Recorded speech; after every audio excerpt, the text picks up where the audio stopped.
They're guardians, they're misfits, they're gifted leaders. They're all on the same team, but they don't want to be there. NERDSoul.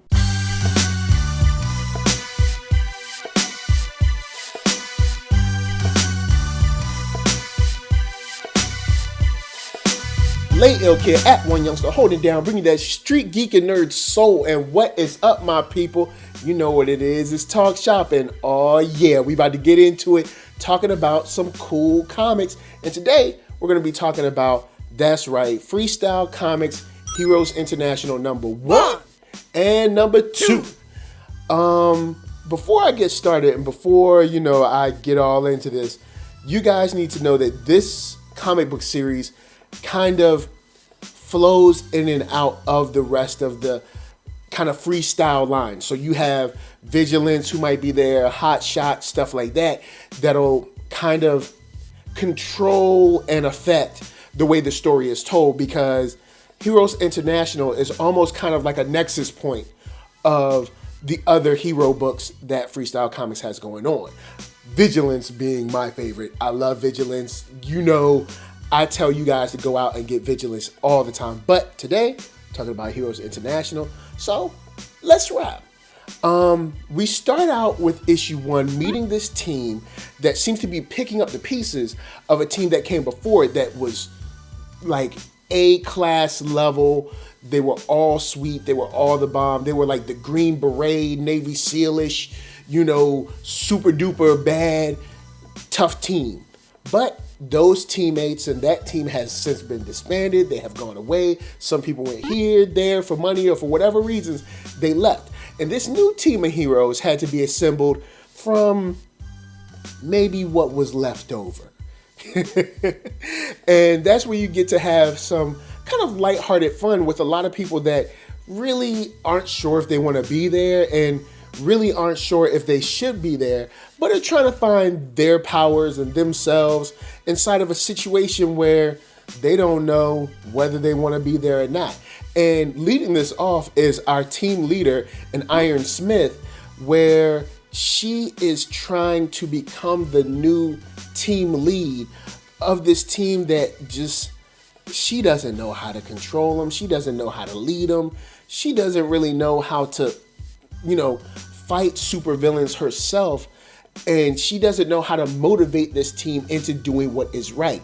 And that doesn't help, because we have people like Human, Crag, that kind of just want to do their own thing when they're in the field. They don't really want to be part of a team because they haven't been part of a team before, and it shows. And I think the strength of this comic book comes into play when you have an old guard trying to hold on to this symbol of this team of Heroes International, saying, hey world, hey countries, hey localities, everyone everywhere, don't worry, Heroes International is still here and it's still okay.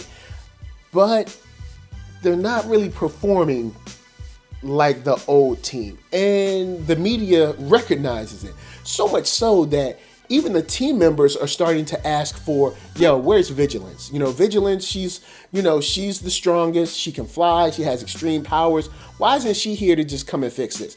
Why do you have to use us? And you have people that don't even speak for the whole first issue. And matter of fact, just completely seemingly disinterested, like Soundbite.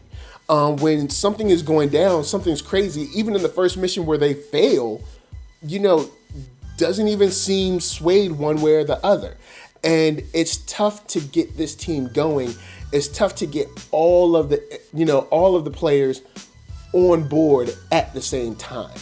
And you end the first issue with a leader that has sort of gotten a victory, but has also taken maybe 3 or 4 steps back and really doesn't know where she wants to go.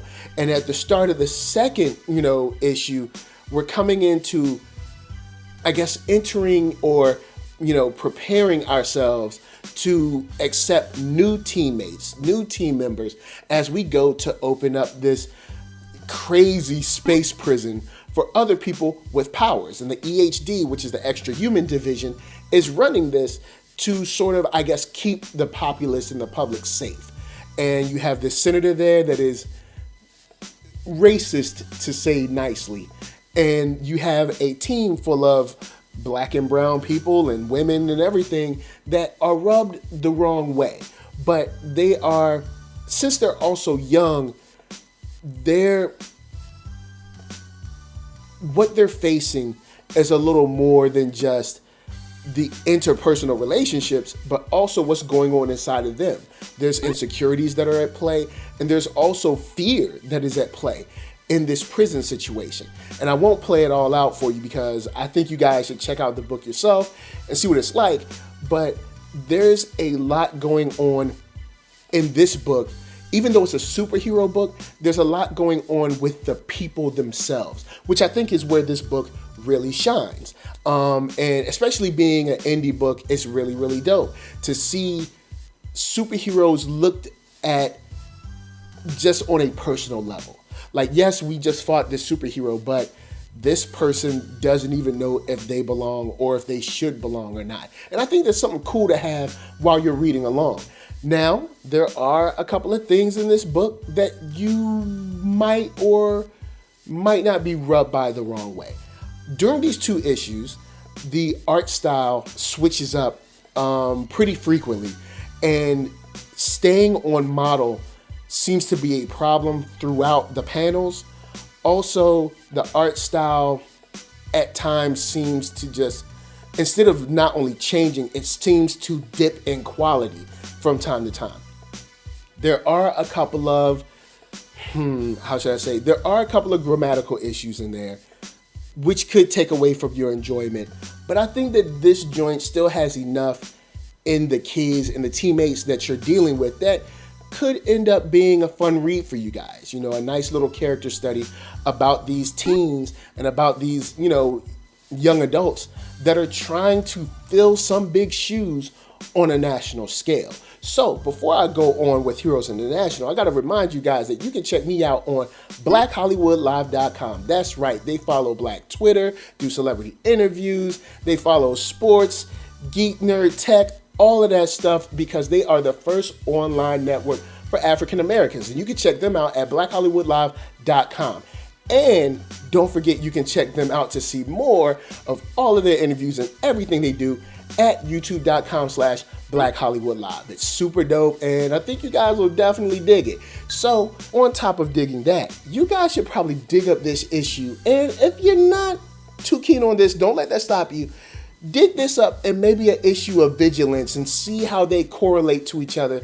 See if that helps enhance your reading or not, because in my opinion, I was more invested in these issues because I knew that Vigilance was there and she had been around and she was kind of like in and out. And I knew that Hot Shot, which I'm going to be reading and reviewing maybe next month, I knew that he was around as well. So being part of this universe and caring so much about this universe helps really inject a lot of life and a lot of care into this book. So if you've read Heroes International, get down in them comments below. Let me know what you think. I'm still sort of on the fence. I'm about 65-35 with this one, as far as it being on my pull list type status. But you guys, let me know what you think. I'd love to chop it up about Heroes International down below. And that is my time. So before I bounce, I got to tell y'all to hit up ThatNERDSoul.com. That's right. You can check me out where all my videos reside, from the oldest to the newest. And I just hit over 300 videos. Do you know how much work that is? Jeez Louise. Then hit up shop.thatnerdsoul.com and pick yourself up a t-shirt, player. That's right. And don't forget to get one for them playettes. Then come back here, like, comment, subscribe, and share that nerd soul on the real. That is the best way that I can tell people that you like what you are watching. And my shout outs got to go to LA, what up? VA, what up? RVA, you got my heart. And please be good to yourselves and be good to each other. Peace.